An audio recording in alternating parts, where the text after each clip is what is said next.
Izzy here for Karma Airguns. Today we're going to be talking about trigger adjustments on the brand new Red Panda or RP. So there's a couple of adjustments here. There's three major ones, and I'll talk about the fourth one, which is not that important here today, but maybe you might need it, maybe not.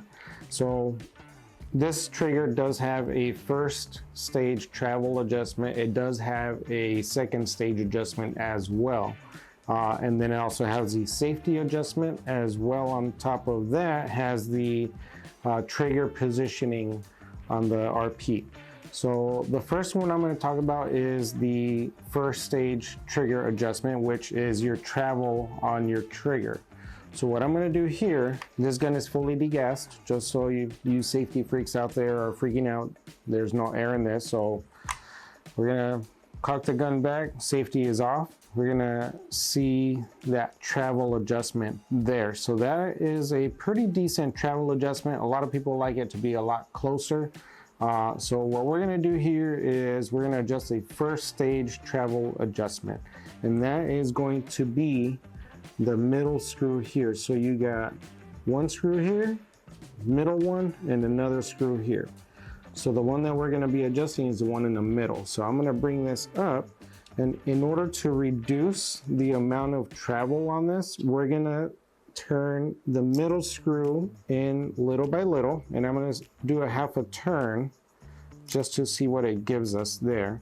So now we got a pretty close adjustment on that. So you see here, pretty close. Now you see my second stage adjustment is a little on the travel sloppy side, and I intentionally made this sloppy just for the purpose of this video. So you're gonna see first stage adjustment, first stage, and then your second stage is right there where it's just moving, and it barely gave up right there. So I'm gonna do it one more time. You see how much it moves before it actually lets go. So now we're gonna adjust the second stage screw, which is gonna reduce that amount of slop on that. So the first stage or second stage adjustment, sorry, you're gonna cut this out. Now we're gonna adjust the second stage adjustment, and that is gonna be your first screw after your safety. So in order to reduce the amount of travel on your second stage, we're going to screw this first screw in a little bit, and we're going to do a quarter turn there because small adjustments do go a long way here. So we got our first stage, second stage, still needs a little more, so we'll do another half a turn on that. All right. We got that there. All right, so it's getting a little bit better. I'm gonna do another half a turn. Actually, we'll do a whole turn just to speed things up here. All right, so the first stage, oh, that's really good there now. So now we got our first stage stop there, and now we got a really decent trigger. Now we can do the fine work there, and we'll just give it a quarter turn just to see where that gets us at. So first stage adjustment, and trigger break right there. So that's actually a really decent trigger there. I'm happy with that. I'm gonna leave that alone. So now, after you adjust your trigger, what you do need to make sure is that your safety works. And we're gonna check that now. So right now the gun's shooting.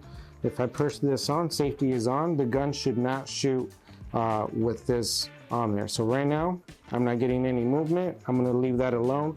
If it is shooting, what you're gonna adjust, you're gonna adjust this little set screw in to close the gap of the trigger. If it's shooting with a safety on, you're gonna have to back it out a little bit.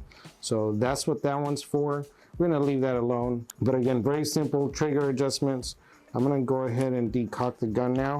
All right, so now we're gonna talk about the last adjustment. This is gonna be your trigger position adjustment. So you got a bar here, and I'm gonna use this here to point at it. So you got a bar here that goes from here to here. You got about 3/4 of an inch of adjustment to position your trigger. You can put it farther back, closer to your grip, or you can put it farther away for you guys with bigger hands like PJ or Markeith over here. That would probably benefit in having a trigger farther away from the grip. So that requires a 2mm Allen key or Allen driver, whatever you want. This obviously is a 1.5. I don't have my 2mm at the moment, but we're just gonna pretend it's there. You're gonna loosen it, and that will allow you to position it back and forth wherever you want it. Once you have it where it's comfortable for you, you're gonna tighten it down. Make sure it's actually tying down pretty decently. It doesn't need to be over tightened, but it does need to be snugged down well enough to keep it from sliding back and forth. Once that is set, make sure that all your trigger mechanisms work. Make sure your safety works as well. You don't need to have a gun that is not safe out on the field. So make sure that your safety works. Take the safety off, test it, check it out, see what it does. Right now it's working great. We're done adjusting this trigger, and I hope this video helps you guys out. I know it takes a little while to learn this stuff here and there, but if you guys have any questions or concerns, give us a call or email us at DonnyFL.com, or you can contact us through Karma Airguns as well.